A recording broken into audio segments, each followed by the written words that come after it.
Vamos lá, gente. O ministro do Supremo Tribunal Federal, Alexandre de Moraes, negou o pedido de devolução do passaporte do presidente Jair Bolsonaro para que ele compareça à posse do presidente eleito dos Estados Unidos, Donald Trump. A decisão segue o entendimento da Procuradoria-Geral da República, que se manifestou contra a liberação do passaporte e indicou que não há interesse público na viagem. O documento do STF aponta que não há qualquer alteração que justifique a revogação da medida cautelar e cita ainda a possibilidade de tentativa de fuga do ex-presidente do Brasil.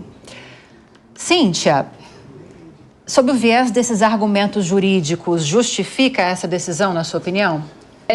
Juridicamente, né, se a gente olhar o pé da letra, sim, porque foram as condições impostas. Então, tudo bem, se a gente está falando só juridicamente, justifica. Não importa, foi o que a justiça estabeleceu, são as condições. Agora, honestamente, humildemente, eu discordo. Em que sentido? Discordo porque eu acredito que...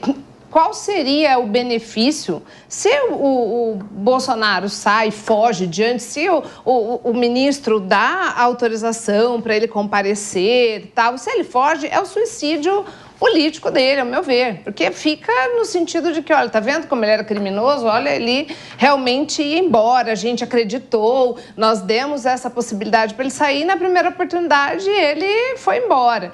Então, eu honestamente acho que é algo, me soa assim muito delicado isso, sabe? Que um ex-presidente que não tem uma condenação criminal estabelecida, ele não possa se ausentar do país, no seu passaporte para um evento, ainda que não seja de interesse nacional, mas é um interesse ali mesmo de relações, né, comerciais. Então, eu particularmente acho isso um absurdo. Mas quem sou eu na vez das coisas? Eu, juridicamente, não vou questionar, porque foram as condições impostas e na visão do Supremo, do Alexandre de Moraes, ministro, não preencheu o que ele entendeu, né, o que a justiça, o que a lei entendeu. Então, tudo bem. Juridicamente, como advogada, entendo que colocando o ex-presidente Jair Bolsonaro na mesma mesa que qualquer outra pessoa que tivesse condições impostas e não observasse, tá ok. Mas, honestamente, eu particularmente discordo. Vamos aqui falar sobre esse assunto que está mexendo com o cenário político nacional e internacional. A suposta tentativa de impedir que Bolsonaro compareça à posse de Donald Trump. Esse tema está chamando a atenção da imprensa internacional e as implicações disso vão muito além dos simples atos de não comparecer a um evento. Vamos entender o que está em jogo aqui e como isso pode impactar o Brasil e a relação entre os poderes. Porque o Brasil inteiro deveria se importar com isso. A manchete que dominou os portais internacionais foi: Moraes tenta barrar Bolsonaro de comparecer à posse de Trump. Por trás dessa notícia está especulações que apontam para uma relação conturbada entre a justiça brasileira e o ex-presidente. Mas o que chama mais atenção é como isso tem sido explorado como uma forma de demonstração de poder. Afinal, é inegável que Alexandre de Moraes, presidente do TSE e ministro do STF, se tornou um dos principais adversários políticos de Bolsonaro nos últimos anos. Entendemos por que não liberar, mas por que liberar então, diante dessas exigências, dessas medidas? Só porque ele é ex-presidente da República? Se fosse uma outra pessoa nessas condições, que não tivesse essa visibilidade de Bolsonaro, a justiça liberaria para que essa pessoa fizesse a viagem? É exatamente isso, né? Que, da minha experiência, vendo diversos casos, até acompanhando casos midiáticos, tudo, o que justificaria afastar uma medida cautelar, que, veja, é uma medida grave, foi retirado o passaporte para a pessoa não poder ir para o exterior. Então, que tipo de situação? De repente, se tivesse um familiar que talvez tivesse uma situação terminal de saúde, o filho, o neto, não sei, talvez.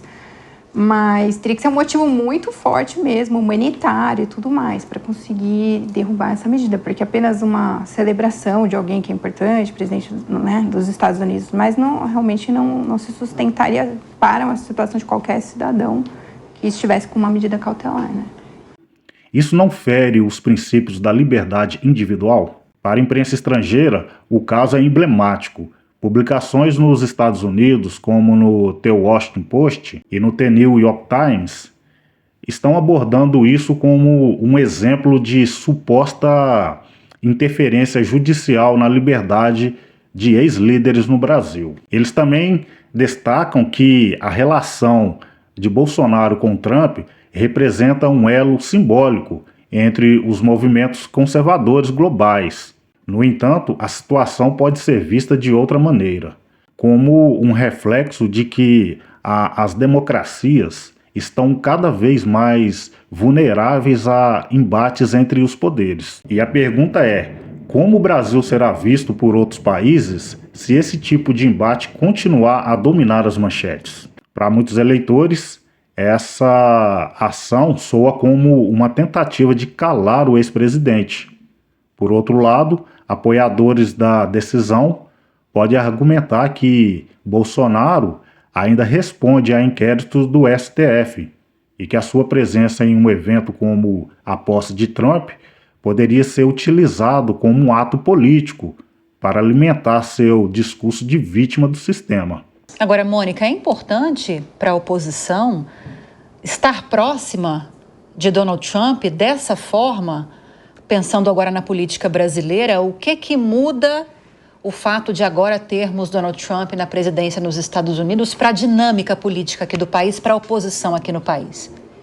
Internamente, para a oposição, eu acho apenas o que muda é eles terem argumentos, porque hoje já tem a Argentina, então ter os argumentos das coisas que vão ser feitas pelo Trump, talvez para dizer, olha como funciona, olha como dá certo, e para acirrar mais ainda a polarização em relação ao presidente Lula, e dizer, olha como ele está se posicionando errado.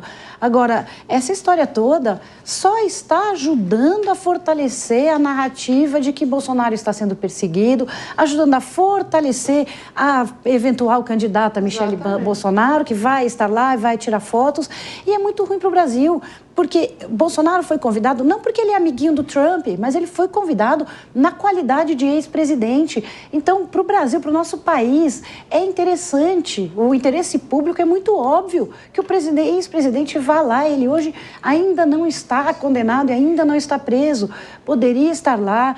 O Brasil trata muito mal os seus ex-presidentes, né? A gente esquece, nos Estados Unidos o ex-presidente, ele é ex-presidente para sempre, com letras com o Milley e com o Trump. Gente, Bolsonaro foi prevalecendo a narrativa de que ele está sendo perseguido, não acho uma estratégia inteligente. Essa divisão não é apenas política, ela reflete o quão polarizada está a sociedade brasileira.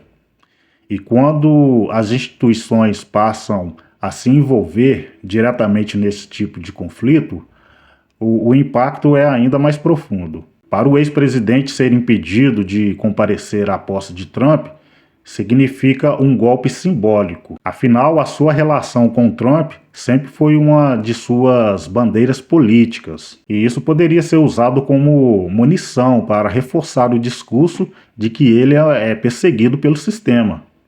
Por outro lado, a sua ausência poderia enfraquecê-lo perante suas bases internacionais. Além disso, Bolsonaro poderia aproveitar a situação para atrair mais a atenção da mídia, tanto nacional quanto estrangeira, aumentando sua relevância no cenário político. Nem condenação, ele já esteve lá, ele voltou. Isso fica parecendo uma picuinha. Ai, olha, então parece que o ministro, com todo o respeito que lhe é devido, está ali, abre a porteira ou não abre a porteira? Fica uma coisa muito pequena, isso diminui a grandiosidade das grandes discussões jurídicas que a gente precisa e tem espaço para ter. Então, eu sinceramente acredito que se tudo, até Lívia, se a gente coloca juridicamente, está na lei. Está na lei significa que é bom? Não necessariamente. Se uma decisão judicial precisa ser cumprida, mas quer dizer que ela é 100% correta? Não necessariamente. Então, eu honestamente entendo que não é realmente inteligente. Acho que é uma briga desnecessária. Deixa ele lá, vai, participa, volta. Porque se ele for embora, ele está dando realmente, aí sim, então vou mostrar, olha, nada foi perseguição, ele realmente estava errado, ele realmente queria se furtar. Então eu honestamente acho que é muita picuinha para pouca coisa, sabe? Principalmente País em que, se a gente parar para pensar, tantas decisões judiciais caíram, até mesmo para colocar o atual presidente onde ele está. Então, eu honestamente acho que tem 2 pesos e 2 medidas. Alexandre de Moraes, ao tomar uma decisão dessa magnitude, também se coloca no centro das atenções.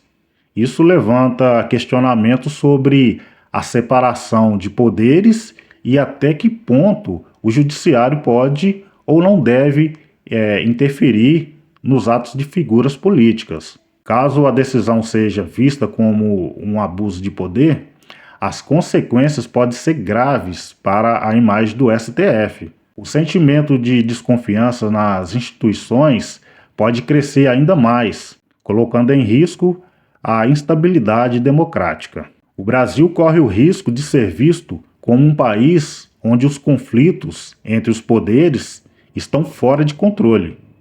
Isso afeta não apenas a percepção externa, mas também a confiança interna nas instituições. A divisão entre os brasileiros é a outra questão preocupante.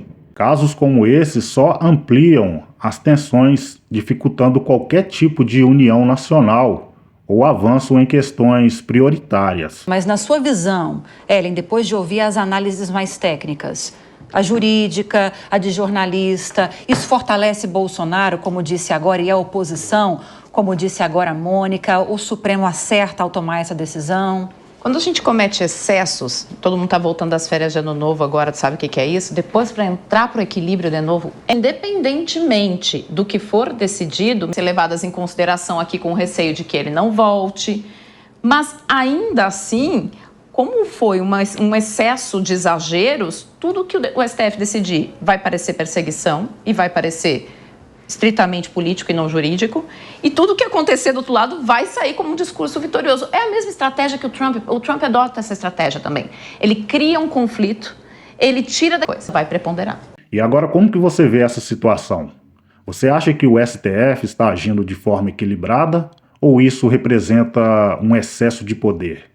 Deixe sua opinião aqui nos comentários e não esqueça de se inscrever no canal para não perder os próximos vídeos. Até a próxima!